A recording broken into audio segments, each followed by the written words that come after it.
everyone holding up? Midway through the conference, you're still doing all right? Yeah. All right. Yes. You have to love these conference centers where there's like dramatically different events going on in the same place. There's people like in decked out in dresses out there. It looked like a wedding or something. I don't know if you saw that. I felt underdressed all of a sudden. All right. Well, thanks for being here. This is my not your average social media training. So it's probably not going to be exactly what you expect. Why is this not an average social media training? Well, first of all, the reminder about the wiki. So if you take any notes, you can send them to me or post them yourself on this workshop, and we'll add them up there. Well, I am not a social media expert. That's one way that this is not your average social media training. And in fact, if you look at Healthcare Now, we had a communications staff person who did most of the direct social media work for us. And he left the organization a few months ago. We're hiring a new director of communications.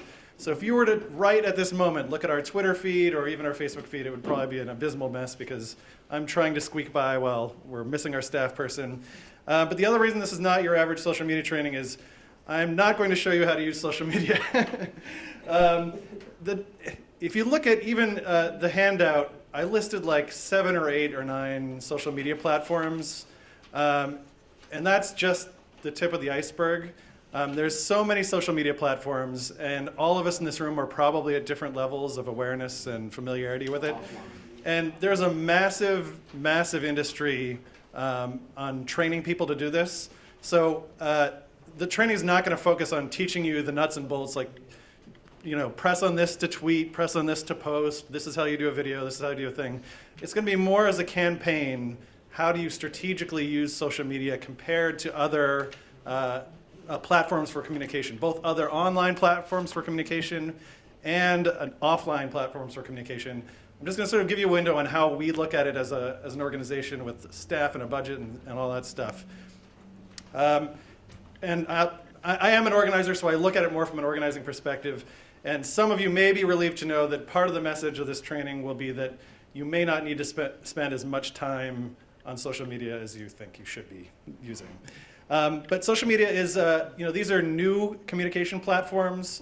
That means some new organizing tactics come with them, and some old organizing tactics can now be used on the new platforms.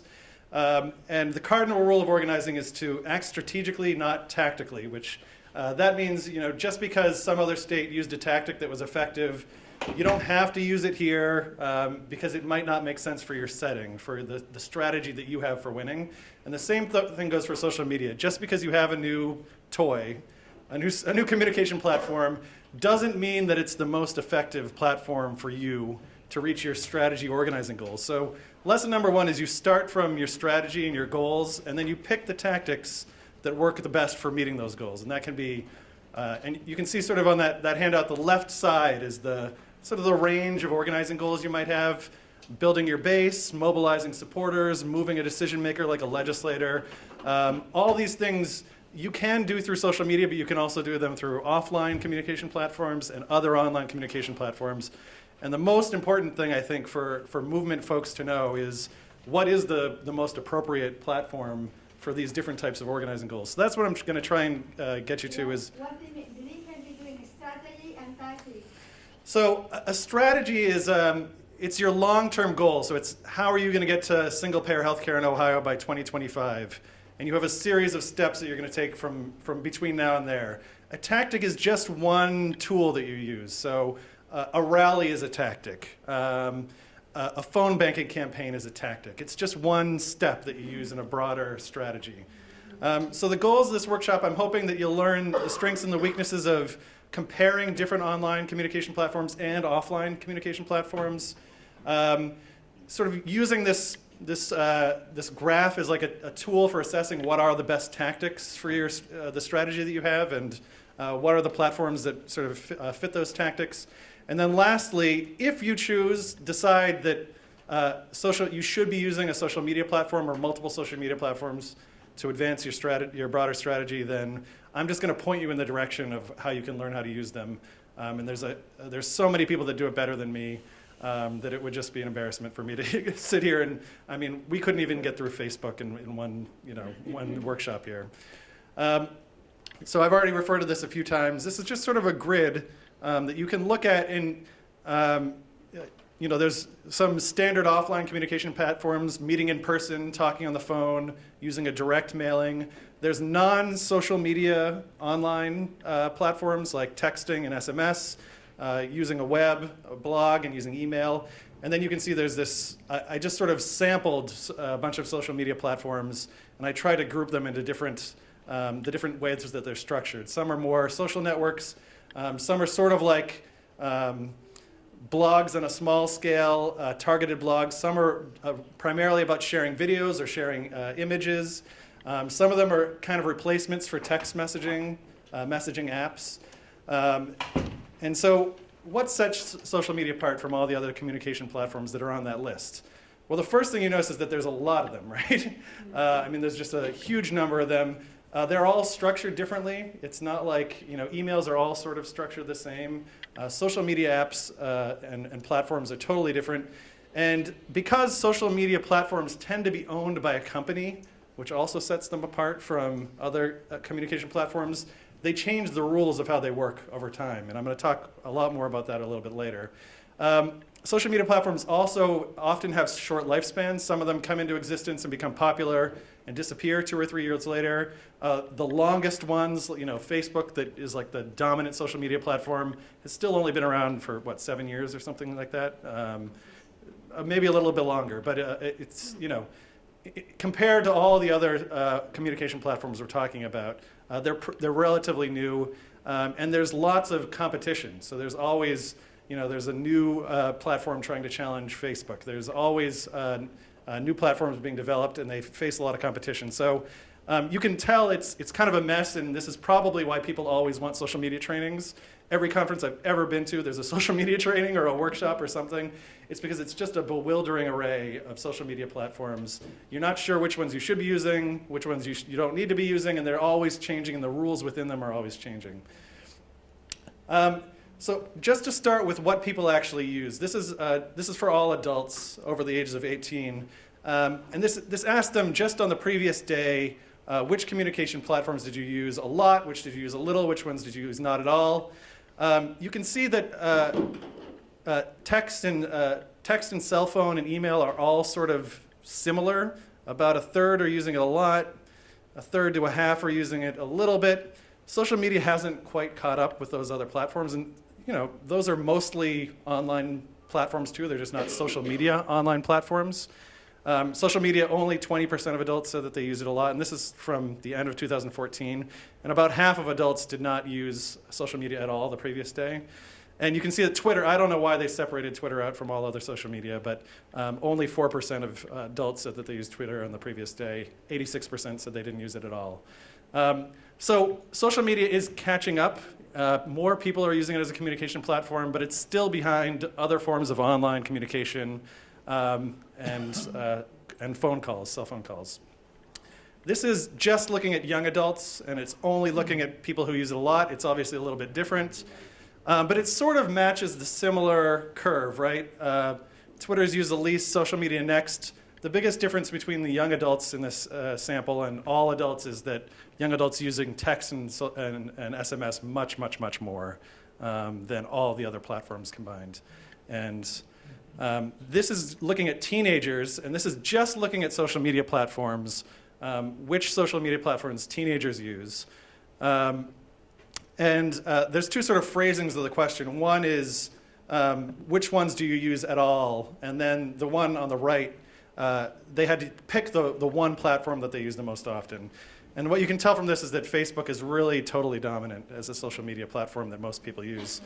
Right behind it is Instagram. That's mostly for sharing images, photos. Snapchat is like a text, is mostly texting. It's like a text replacement, but it tends to be more images and video.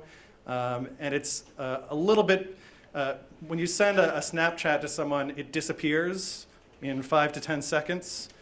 So it's a little harder to use for bullying, things like that. You're not going to be embarrassed 2 years later when somebody finds a Snapchat that you sent because it disappears almost right away. And then again, you see Twitter, Google+, Vine, Tumblr. You don't need to know what all these are if you don't recognize all of them. But you can see that really there's a couple that are are really dominant social platforms among teenagers. So what I'm going to start getting into now is comparing the different communication platforms that you have available to you and how effective they are at reaching your followers, folks who are members of your organization or the public. And I took this post. This was the most recent post that I put up on our Facebook page. I just talked about it earlier. We're hiring a director of communications. Now, Healthcare Now has a little over 7,000 followers on Facebook, which is okay. It's not horrible.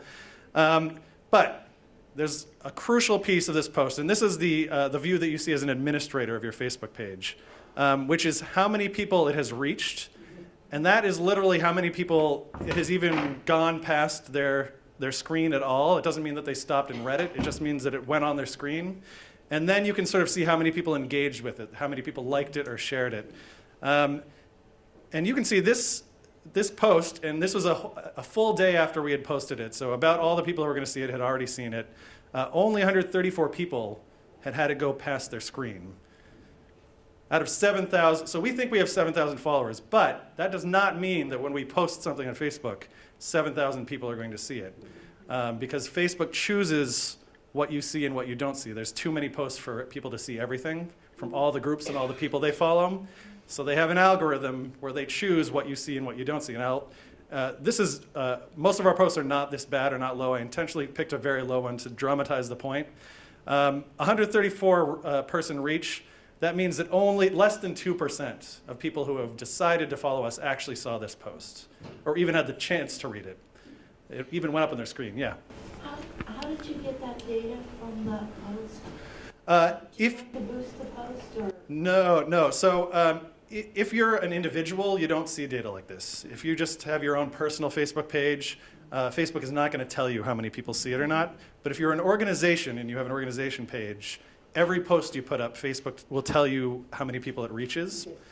And you notice the boost post here, and we're going to get to that. That's what a lot of this is about. Facebook wants organizations to pay for so they ratchet down how many people actually see the post. I have two organizations, Right.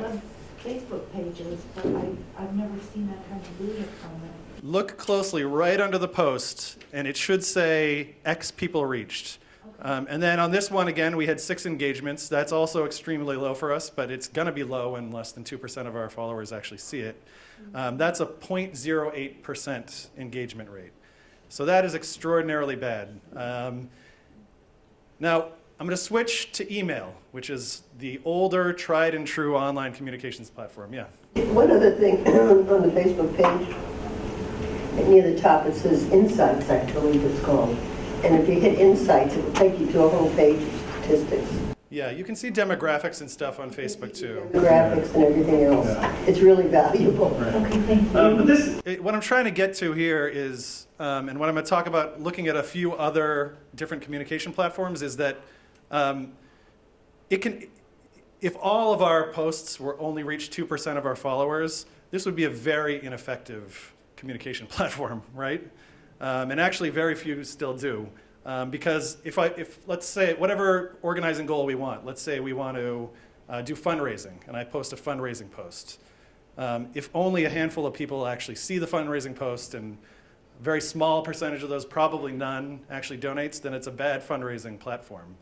If I want to take an action asking people to sign a petition, something like that, or to call their legislator, you have to look at the sort of the efficacy of the communication platform.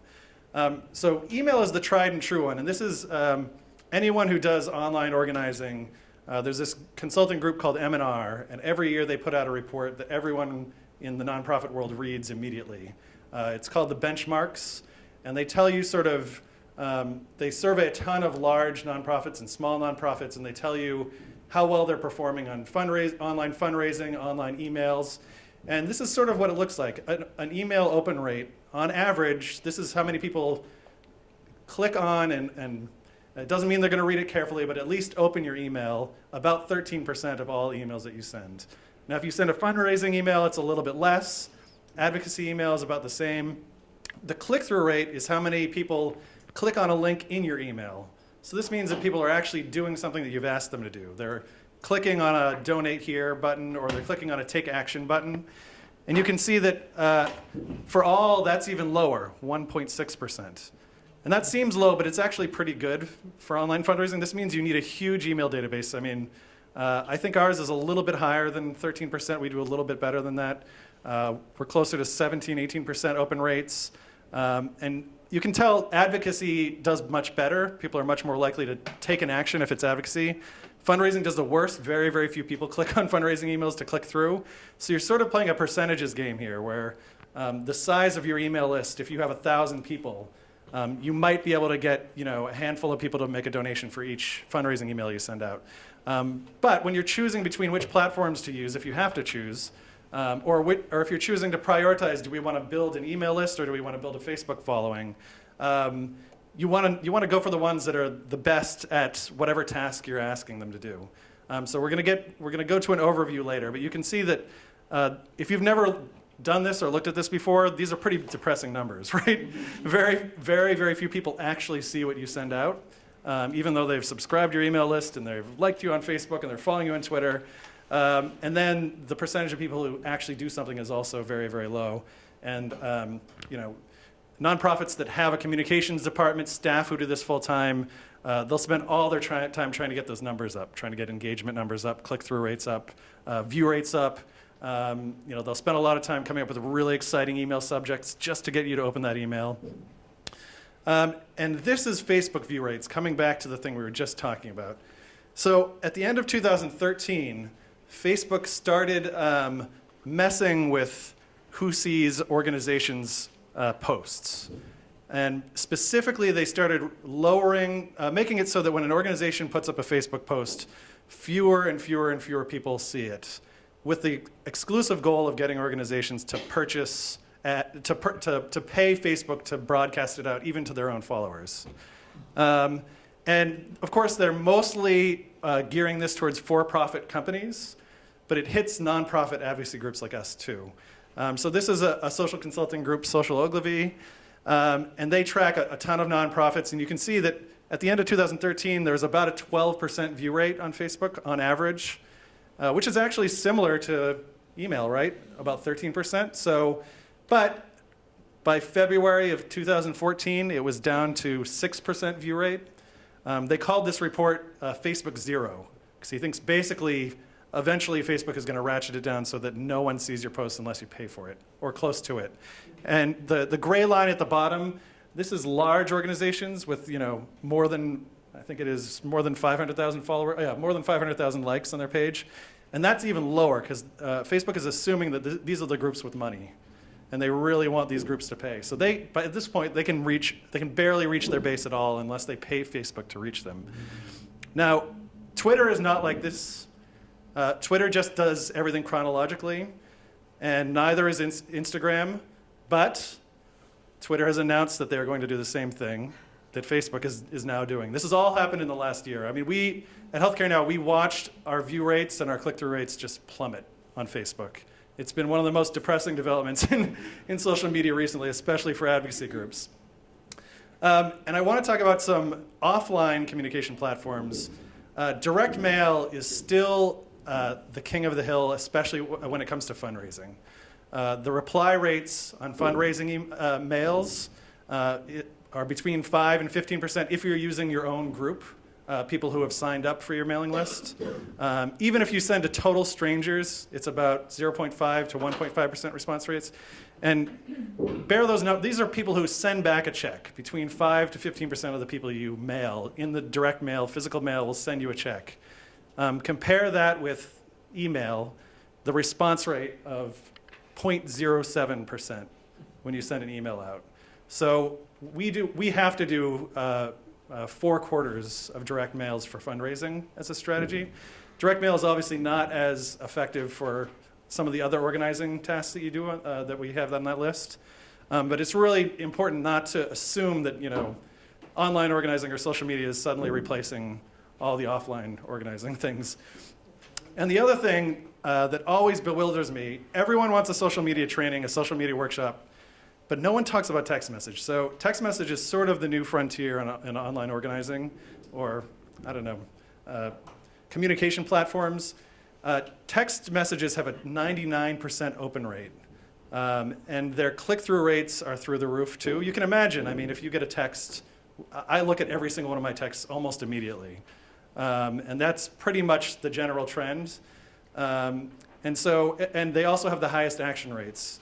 So they both click through and they'll do something that they're asked to do, either calling their legislator, signing a petition, even donating. People are starting to do fundraising through text message. The Reform Immigration for America campaign was done almost exclusively by text message. They basically didn't use email at all. And just using text, they organized a march in DC of 200,000 people. They had over 1,000 house parties, and they generated over 1 million advocacy calls. Text message is exceptionally good, especially for getting people to make calls, because you're already on your phone, right? You just have to click the number in your text message. Text message sort of trumps almost all the other online organizing platforms and some of the offline organizing platforms when it comes to especially advocacy, taking action. It's worth stopping here and pausing and thinking about what builds trust relationships. If you think about the people you trust, how have you come to know them and how do you communicate with them? Just what are people's thoughts off the top of their heads? Of all the communication platforms that are on the top of that handout. In person, yeah. What were you saying? I think that, On the phone. Yeah. yeah, I think some of the more personal ones are texting and calling, but if you do that and you don't know them all, then people feel like you're invading their privacy. So You mean like face-to-face or text messages? Yeah, or like texting someone you know is like a personal communication that people can get annoyed by it. Yeah. Yeah. So, and part of it is you can give people the option to sign up for text message, and then they've sort of chosen it that way. And especially, Reform for Immigration for America, a lot of it was conducted in Spanish, and a lot of Spanish speakers primarily use text message more than social media apps, and don't have desktops. But I think what a lot of you said is right, that you cannot replace face-to-face meetings because that's where trust relationships are primarily built. And that comes through, this is a few years back, the Congress Foundation funded a survey of all the congressional aides. And they basically asked them, what is the most effective, if your member of Congress who you work for hasn't decided on an issue yet, if they're sort of on the fence, what form of contact from your constituents is the most effective? And you can see in-person visits is by far the most, is considered the top most influential. Community representatives is people who represent other people in their district was number 2. Then individualized letters, followed by individualized emails. It's actually interesting that individualized emails are about weighed the same as individualized letters. A phone call comment on a town hall. A lot of legislators will have a town hall, like a conference call, and you can just jump on them and sort of make a comment in them. Followed by a direct phone call. Also, I thought it was interesting that individualized emails and letters are considered more potent than a direct phone call to a legislator's office. Editorial endorsement, lobbying visit, I'm not sure if I trust that one, but of course they would have to say that. Then an individual fax, and then the rest of these are where a lot of online advocacy falls, and they're considered basically completely ineffective by most legislative aides. That's form emails, form postcards, any social media site comment, form fax. So again, I'm sort of singling out different organizing goals here: fundraising, targeting a legislator, which is sort of moving a decision maker. And when you're doing something like that, trying to move a decision maker, you cannot forget that in person really is where trust relationships happen. And you can supplement that with other forms of contact and other forms of communication, but you can't replace it, as you can tell from here.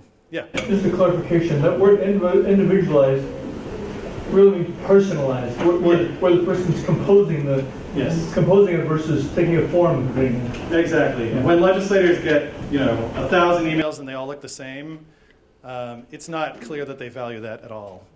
Maybe they'll count them. Maybe that'll matter, maybe it won't. But when a constituent takes the time to write their own thought out in their own words, it makes it really dramatically increases the impact. Yeah. Do you have any tips for, like, if you have an organization, you want to get members to write an individualized email? Any tips for, like, if I want to get the med students in my group to write asking the senator to support a bill? A lot of them will say, well, I support it, but I don't know all the details. Like, how do you do that? Something, Bob can jump in here too. I mean, something we've done sometimes is, because, we have like an online form people fill out. Well, I mean, if you want to do letter writing, you can just get people in a room and have them sit down and write the letter right there. As long as it's personalized, they don't have to know all the details of the law. That's usually not as important as the expression of why it's important to you.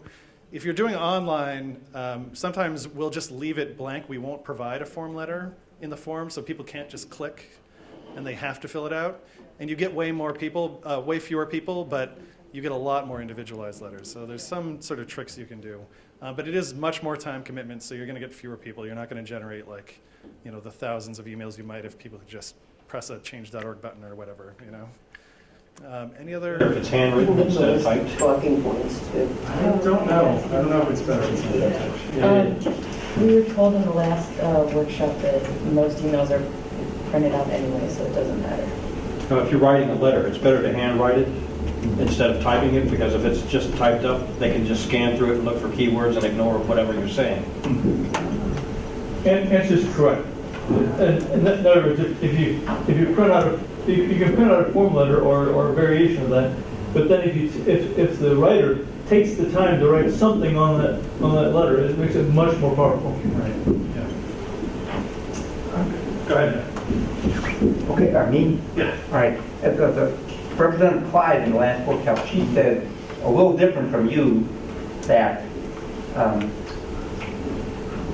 if you, she thought more Congress people, especially state legislators, were paying attention to emails, especially individualized emails. But she said that if you take a form email and modify it, they can tell and they'll look at that. Yeah. And again, this is just a survey of congressional aides, and you're getting averages here. I mean, there could also be legislators who are, very active on Twitter, and running a Twitter campaign with individualized tweets could make a difference if that legislator relies heavily on that communication platform. So don't look at this and dismiss you have to sort of tailor your communication platform. But I just wanted to give a sense that there's definitely a gap between the platform you use and how effective it is, and then there's also a gap between if it's individualized or if it's a mass communication as well. Yeah. Yeah, and just a couple technical questions. Mm-hmm. The cost of Facebook, how does that compare to direct mail and the response? If you pay Facebook, is there a much better response, or how much is that compared to the direct cost of mail? Does multiple postings or getting people to forward your Facebook posting, how would that work? And is there a program to do text messaging from a laptop to large groups? Yeah, good questions. So I don't know the comparison. There is a whole science of how much it costs to get a click, and then what percentage of people click actually. It depends what you're doing. Are you donating? Are you trying to just get people to like your page? My sense is that under no circumstances are you going to get the return from a social media fundraising. We don't use social media for fundraising almost at all. We use, for our organization, it's going to be different for everyone. Social media is really, really good for public education and for community building, which is sort of two of the categories in there. We don't use it as much for trying to target decision makers or for fundraising. For our fundraising, it's really direct mail and email are sort of the tops.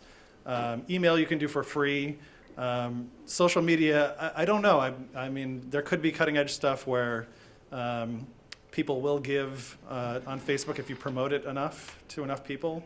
But that's generally, my sense is that that's a tough one. But if you're paying to get people to do something else, I don't know, it might be effective. So, I mean, corporations, as you know, probably are thinking about this all the time, right? They're trying to get you to buy a product, which is a little different from what we do. And so, just sort of step back to this worksheet and think about some of those things about, what are your priority platforms for each of these tasks? And, maybe Span Ohio, whatever group you're active in, doesn't do all these tasks or doesn't do them all equally, maybe you have more of a focus on leadership development. Maybe you have more of a focus on public education. My sense is that Physicians for National Health program, for example, uses social media much more than we do. But their mission is much more public education oriented, whereas Healthcare Now is more of an organizing activist body. Facebook is a great platform, so is Twitter for getting out news, and Twitter is actually really good at relationship building with your base. Just to sort of sum up some of these things, and then we can just have a conversation about it.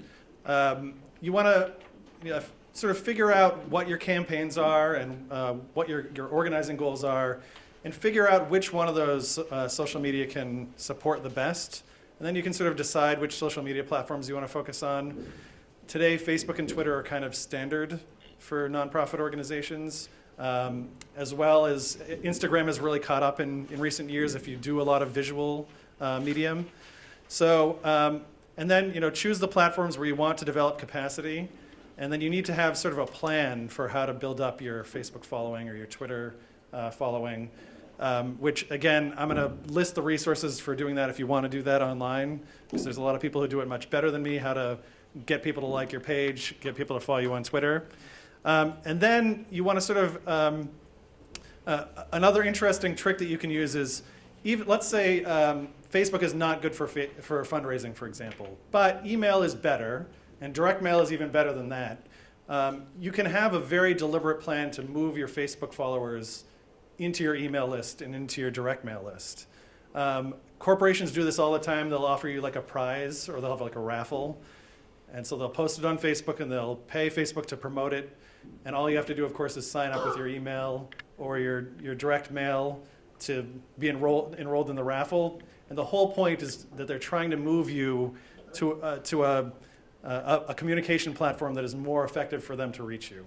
And nonprofits can do the same thing. You can come up with deliberate ways to move folks from Facebook or from Twitter, from your social media follow to the other more effective mediums.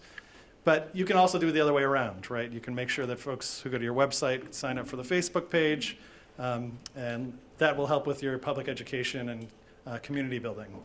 So you want to actually sort of map out how are you going to do that, because you have to do it deliberately. You have to find ways like what is going to get people to actually sign up for our email list or for our mailing list. And then lastly, think about integrating social media actions sort of appropriately with your campaign timelines.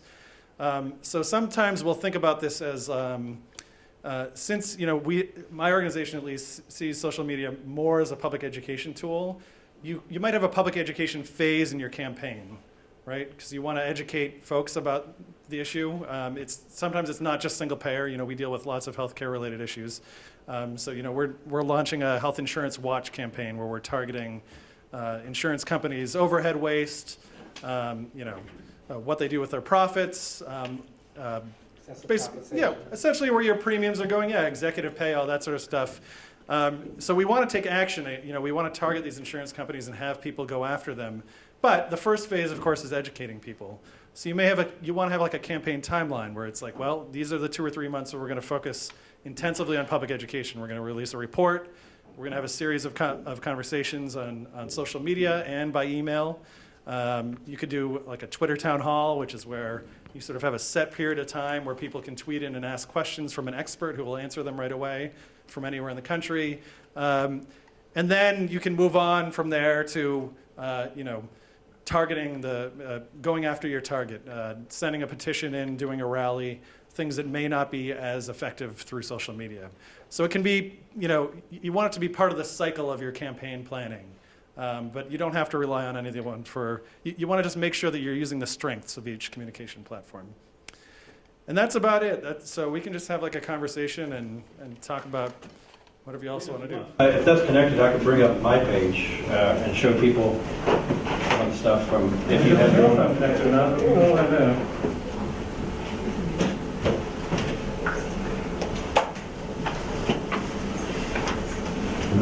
It's not promising start.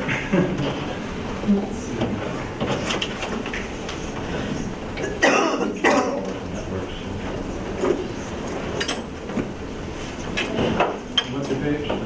On my Facebook page. Okay. Is this for an organization or for? That's for my campaign when I ran for office last Okay. year. All right. Give this a shot. I've lost my house.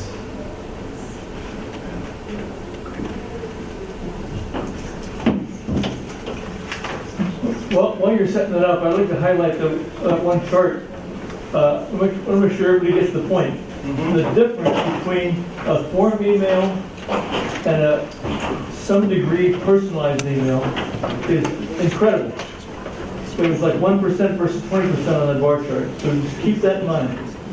Just a little bit of personalization can make an overwhelming difference in impact.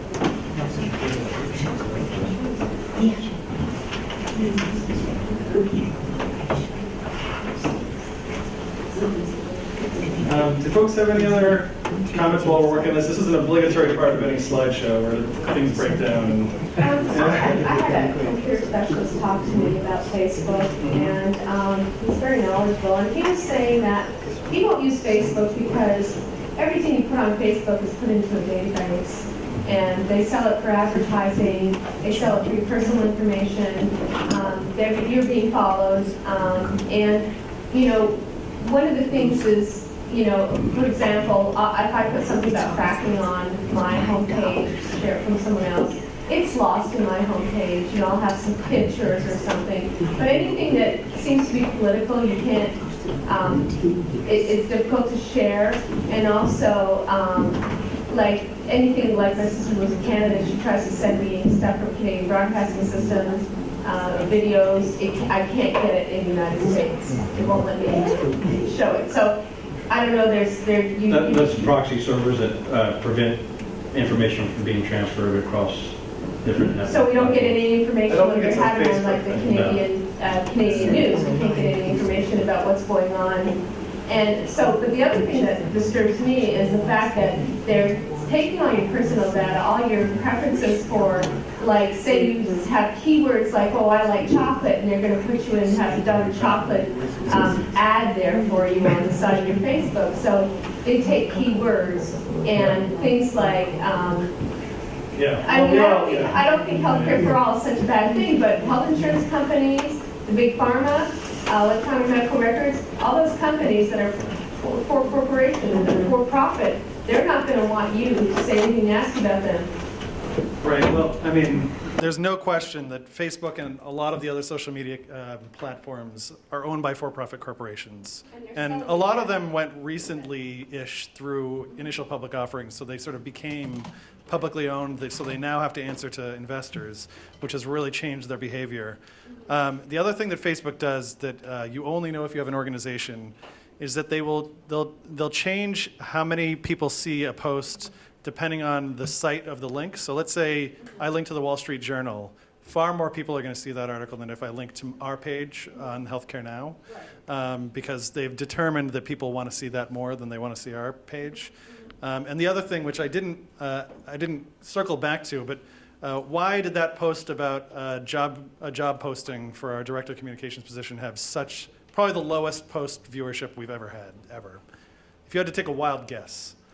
Because it's for healthcare now. It's because they want us to pay to promote our job, and they know that there's a high likelihood that we will. So they read the they guess about the content. So birthdays they'll bump up, anniversaries they'll bump up, weddings, babies, things like that. They'll sort of push up high in the thing. Images get read a lot. But anything that they can make money off of will tend to be ratcheted down. So they know if it does poorly that we might pay for it. It's been slow everywhere, yeah. He's trying to show us his campaign Facebook page, but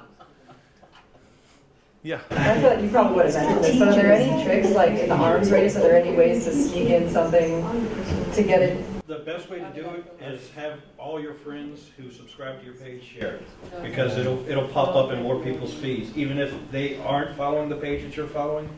it'll pop up in their feed saying, you know, Betty Sue is following this, and this is something that she recently shared. And that gives you a lot more access. They have to do it almost right away, though, because Yeah. when you post something, Facebook will see how many people like it and share it. And if a lot of people do right away, then they'll show it to more people because they assume it's popular. So there's a bit of a trick to that. I have heard about trying to manipulate their system, like sticking anniversaries and babies in your whatever your post title. I haven't got into that much myself, but I think they're going to win in the end, is my guess. You want to reload it, or it's been like this everywhere I've been. So I mean, they have lots of access points, but the network itself is super slow. Okay, Ben, Yes. I'd like to give a suggestion about phone calls to Congress. Yeah. If there's a call-in day, or even if there's not a call-in day, it's wise for you and the recipient, like the U.S. rep or the U.S. senator, to be brief. You know, for example, I've been calling within the last month. I've been calling about the TPP, and I ask them, you know, please vote against the TPP and vote against Fast Track. That's about all I need to say. So here's what I do: when the staff person answers the phone, sometimes they're going to voicemail now, so you just use a slightly different version for that. Staff person answers the phone. You say, "I'd like to give input on an issue." That right there sets his or her mind about what they're going to be listening to. They're just going to be listening to input from a constituent. And they say, okay, and then you say, this is about the TPP, and then you say a few words about your position, and then end it. If we're going to be conducting these call-in days, when the organization suggests you recite a whole paragraph, that just blocks other people from calling. It's just unimaginable. So pretend this is an email to you, a suggestion about future call-in days. And meeting in person, of course, is even better than that. But and that reminds me of, you know, I think a lot of organizations could probably benefit more from improving their email campaigns than they could by moving into social media more, because email is still king on most issues, especially advocacy and fundraising for online forums. And the biggest change that's happening with email, of course, is that more and more people are reading email on their mobile devices, phones and tablets and stuff, as opposed to on a desktop computer. And still, a lot of nonprofits send out emails that are almost unreadable if you actually get it on your phone. So thinking about optimizing how it looks, you can make a massive change in how many people see your emails and actually click through and take action on them. Just by making sure that they're very clearly readable when they show up on a mobile phone. It's called responsive email designs, and it's the same thing for websites, actually. Making sure that your website is responsive, that it scales appropriately when it's on a very small screen.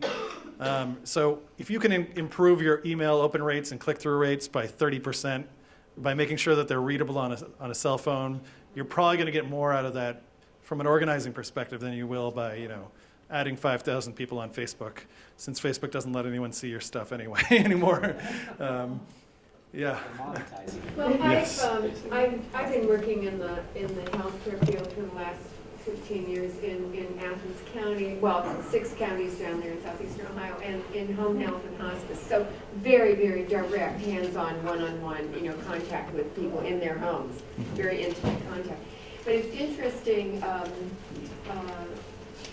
that you know, the limited amount of information that I mean, when we would do any kind of advertising or campaigns to these people, whether it be for fundraising or getting out healthcare information or anything, I mean, I think it's really important in this social media too, but particularly just to be so brief and concise, you know, because a lot of people in our area do not read well. In fact, you know, almost 50 million Americans, these are not immigrants to our country, by the way, you know, do not read even at an 11th grade level. I mean, they just don't read and write. So if you're trying to reach these people, you know, it really, first of all, you're not going to reach those people through any kind of means where they need to read. But if you are going to reach people who have limited vocabulary or limited skills, it needs to be really right on, you know, just boom, boom, boom. And that raises a couple things. One that I didn't really talk about at all, which is you sort of want to be aware of which groups you're excluding by focusing on one communication platform. And I didn't get into it, but there are significant differences in income and race by who uses which social media platforms, even within social media. And there are communities moving totally to mobile, basically with no desktop access whatsoever. So you have to think a little bit about that. And the other thing is, in terms of being concise, the other major thing you can do with email to improve your emails is, first of all, never ask anyone to do more than one thing in email. Right. People all the time say, oh, do this, and then this, and then come to this thing. Right. Send 4 different emails. It's much better than, so you only have one ask per email. That's like a unbreakable rule of emailing. And it should be visible right away in the first paragraph, whatever you want them to click through to do. If it's fundraising, you can say whatever you want, but say it after you've made the fundraising ask right in the first paragraph. Same thing for taking an action, calling a legislator or emailing a legislator. It's got to be right up in the front. So there's lots of things you can do to sort of optimize your emails. And I think it has to be in a really familiar and acceptable font. And I always say, to our elder citizens who might have impaired vision, to have it in caps and bold. It's got to be bold. It's got to be able to be seen. It's tough. It's very tough. Yeah.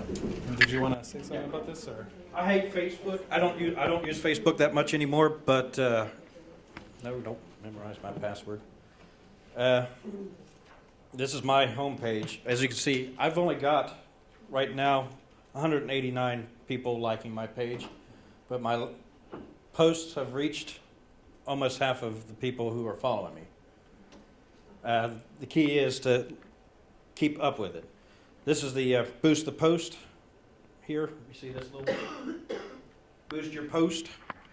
If you click on that, that's when it's going to ask you, how much do you want to spend? And it's usually a $20 or $40, but they guarantee that you're going to have people see the post. Oh, see, $5. $5. It says 2,300 to 6,000 people will see it.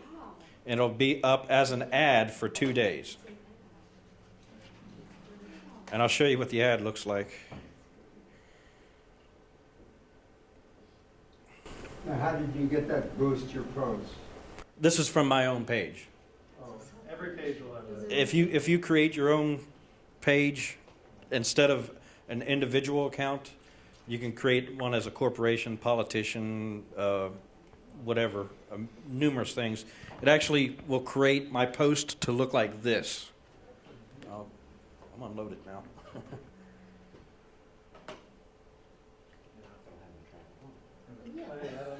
Yeah. There it is.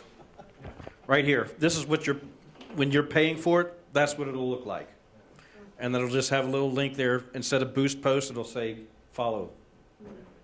And so the thing about Facebook, if you're paying Facebook, you're basically paying for either exposure, the number of people who will see it. You can also, I think, pay for click-through rates, the number of people who actually click on something. But what you can't do, which, how many of you have signed like a change.org petition? Change.org petition, signed an online change.org petition. Probably most people here. How do you think change.org makes money? Not donations. From the advertising. It's not from advertising. It's Emails. well, they don't. So all right. So it's illegal to directly sell emails to people. But what Change.org does, and actually a lot of groups like it, like Democracy in Action, and there's a handful of these. What they do is an organization will pay them to show their petition right after you've signed another petition. Right. So let's say you sign a petition, you know how it's like, oh, do you want to sign this one, this one, this one? Every one of those is an organization has paid for that. And but unlike this, Change.org only charges nonprofits for each person who actually signs the petition and gives their information. So it's better if it's actually a very common. You'll see like Healthcare for America now.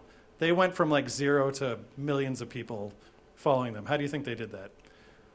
It was by paying for it. They put a lot of money into this. They probably bought their whole base from Change.org and organizations like it. So if, right, you can, so I think that the last I checked, the cost is, this is called, as opposed to pay for click-through, or this is pay per acquisition. So each, you pay per person who actually has signed your petition with their contact information and gets added to your database, which is actually very valuable to organizations. So I think it's like $1.50 to $2 per person that you pay for, and you may make that up in fundraising later. So if your organization wants to just spend $500, you can get 300 new people to sign your petition, and then you'll get their email contact, you'll get their city where they live, maybe their zip code. So it is we haven't done it yet, but it is a very, very common way for nonprofits to grow their database. If you don't want to have people standing out with petitions outside on street corners collecting signatures, which is the hand-to-hand way to do it. Any other questions, thoughts on this? Yeah. I think one other thing too, people sort of ignore with Facebook pages is the groups, which aren't all knitting groups and so on. And, Right. if you're dealing with I think that you can get them up to 500 people, but if you're dealing with a group in that size range, and you don't run into the problems you do with the page. In other words, if people doing it, they get the stuff. Yeah, and for the building community organizing goal, the groups are really good because it actually lets people interact with each other, and it's sort of a decentralized way for people to share news and updates and stuff like that. So it's like a forum. So. And unlike your regular page, there's this extra stuff up here that gives you a lot more information about your page. Like this here, I'm on the notification that's telling me everybody who's liked my link or commented on any link that I've posted.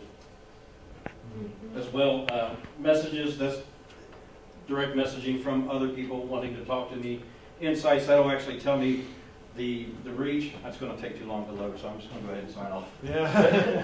and posts, it'll tell you which post is most effective, and try to guide you towards creating more posts like that. Yeah, and you can actually, Facebook will tell you the demographics of your organization's followings if you have enough. Twitter doesn't give you all this information. Twitter, I didn't go through it, but you can't know how many people see your tweets because Twitter doesn't tell you. So there's no view rates. You can tell how many people reshare it or retweet it. But like just from Facebook, you go and say create a page, and you get a page like that, and then you can do the boost, and then you can start collecting. If you want to pay for the boost, you can do it that way, or you can do it the harder way. Yeah. What's the harder way? Well, I mean, The harder way is sharing. you can, yeah, And getting your friends to share it as well. or you can ask people at a public meeting like this. Debby told me I had to ask you all to follow Span Ohio's Twitter page, and I actually don't know what the Twitter handle is. I tried to look it up real quick on the website, but if anyone knows what Span Ohio's Twitter handle is, all right. I do, Let us know. they do Twitter bombs pretty often, and you can have a topic trending within a couple hours, or like in an hour. Yeah, yeah. And there's ways to, there's new software that'll let you coordinate, essentially to have something released on all your social media platforms at the same time, and at email. It's called Hootsuite. Yeah, yeah. And there's a couple others. Hootsuite? Hootsuite. HOOTSUITE. Right. There's a desktop application where you can run your Facebook, Twitter, Instagram, any social media platform. Certain ones you'll have to pay extra for if you want the app, but on the desktop app, you can actually program it to send out messages when you want to. So it's like, say you want to send out a message at 2 o'clock in the morning to let people know that the very next day or sometime in the afternoon the next day, there's going to be an event. You can have it programmed to say, okay, go ahead and send this out at 2 o'clock in the morning, but also send it again at 10 o'clock in the morning. Are hashtags useful? Yes.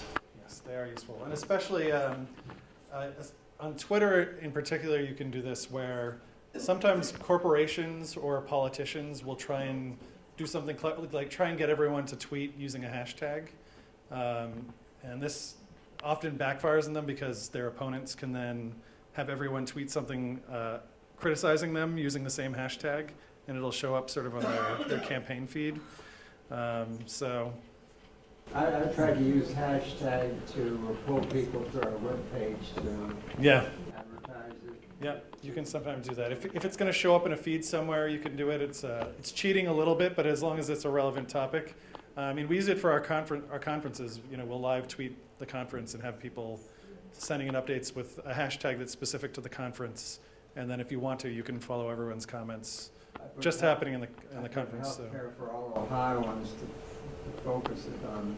The key to the hashtag is it has to be short, simple, and something people can easily remember.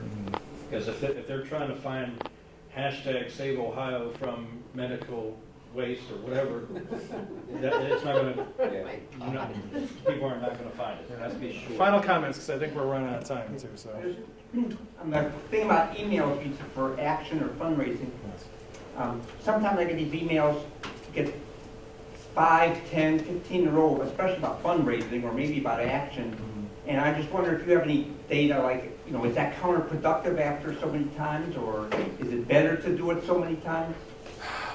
You mean the same organization sending it out multiple times? Yeah. You must have forgotten to send this.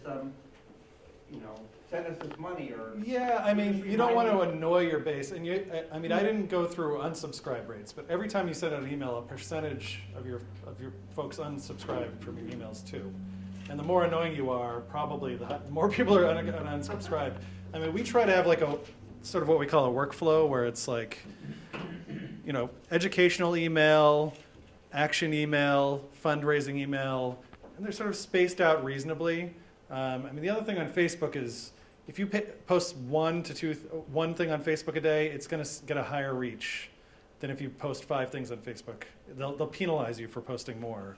So fewer people will see each of those posts. So we actually found this out when we lost our communications director, and I was able to post much less, but actually the number of people who saw each post went through the roof. So you have to be sort of strategic and decide which one you want more. I think the one exception to that rule of being annoying is fundraising emails in December. The more you send out, the more money you will make. And on average, I think the M&R report as of last year is that the average nonprofit sends 7 to 8 fundraising emails just in December. And the nonprofits that send more make more money. It's really annoying, but you sort of have to for organizational survival purposes. But yeah. I know that there's research that shows that the timing, like what time of day you send these things and post them, has a huge impact. Do you have any idea where we could look or find any of that data? Do you have any idea? My memory is, and again, it depends on who your base is. Like for email, it depends on whether you're reaching people during work or at home. So those will be obviously different things. Usually Mondays and Fridays are worse for everything. So you want to do the middle of the week, or if you're aiming for a home audience on the weekend. Usually we generally aim for like a work time, so we do in the middle of the day. And again, our organization is national, so we span 4 time zones. If you count Hawaii, then it's even more than that. So I tend to do them like 2 to 3 p.m. Eastern time, and then that's, 10, 11 a.m. on the other coast. It's not as complicated for you guys, but social media has different read times than emails. Yeah, the research that I saw said the most effective time to make a post on Facebook is Tuesday to Thursday afternoon between 2 and 4 o'clock in the afternoon. Also, Eastern time. on Facebook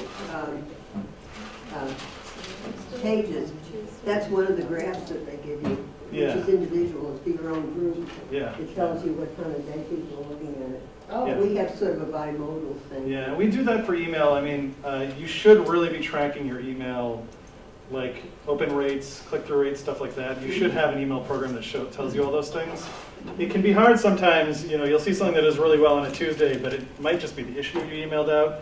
It's really hard to compare across. The emails are totally different. Fundraising emails, you get much, much lower response rates, obviously. So it's difficult to do like an apples to apples comparison, but you will get a sense of when people are opening and when people are not opening your stuff. And there's a whole, I'll link up resources to this. There's a whole art form to like each of these mediums, like coming up with subjects that people will open as a whole art form for email. Groups that are sort of larger they'll have 2 or 3 staff people really quickly come up with the most exciting email subjects they possibly can, and then they'll vote on which one to pick as the best. You can do that with 2 people, right? Are your slides available online? Yes, they're already up on the that link right there, the wiki, ohioinstitute.wiki.com. So with this, what you just presented is available there? Yep, it's already up there. It's already up there. Great. So is the worksheet. And anyone who wants to put up notes there as well, feel free to. I'll put up some resources, but if any of you have resources that you also want to add that you know of, then you can just add them to the wiki and they'll be available for everyone. But it's sort of an endless, like, falling into social media is like, you really have to, I did it this way because I was hoping you could sort of narrow down what you try to learn and focus on. But yeah, go ahead. This isn't directly related to social media, but if there's like one book or resource or anything that you would recommend for just like a broad overview of how to effectively do grassroots organizing, what would you recommend for someone? Oh, well, grassroots organizing not related at all to social media. The Bible is the Midwest Academy's, what's it called? Oh, crap. Something for social change. Hold on. It's the Midwest Academy's manual, organizing manual, basically. And that is like, that's the standard for all organizing manuals. A lot of grassroots organizers pass through the Midwest Academy, and their workshops just get used everywhere. So, all right, I think you're all free to go. Thank you for Thank you. joining.